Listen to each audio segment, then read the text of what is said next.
বাড়ি ছেড়ে চলে যাওয়ার আগেই স্ত্রীর মর্যাদা দিয়ে রাঙাকে বাড়ি ফিরিয়ে আনলো একলব্য। হ্যাঁ বন্ধুরা, আমরা এমনটাই দেখতে পাবো রাঙামতি তীরন্দাজ ধারাবাহিকের আগামী পর্বগুলোতে। রাঙা নির্দোষ প্রমাণিত হয়ে বাড়ি ফিরে আসে, তবে রাঙাকে নিয়েই ঝামেলা শুরু হয় বাড়িতে।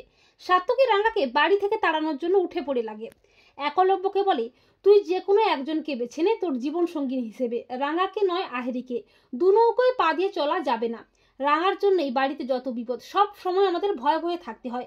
রাঙা মনে মনে ভাবে, আমার জন্যই যত বিপদ, যত অশান্তি।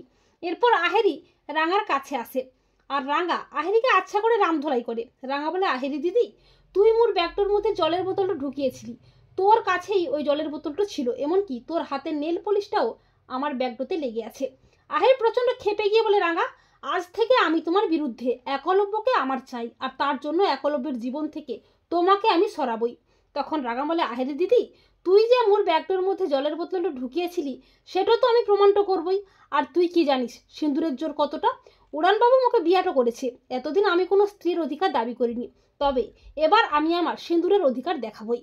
এরপর রাঙা তার ব্যাগপত্র গুছিয়ে কাউকে কিছুটি না জানিয়ে বাড়ি থেকে বেরিয়ে পড়ে। আর ঠিক তখনই একলব্যও চলে আসে। একলব্য বলে, রাঙামতি, তুমি কোথায় যাচ্ছ ব্যাগপত্র গুছিয়ে?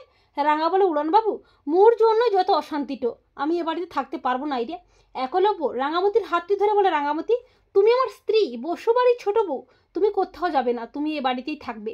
এই বলে একলব্য রাঙাকে স্ত্রীর মর্যাদা দিয়ে বাড়ি ফিরিয়ে আনে।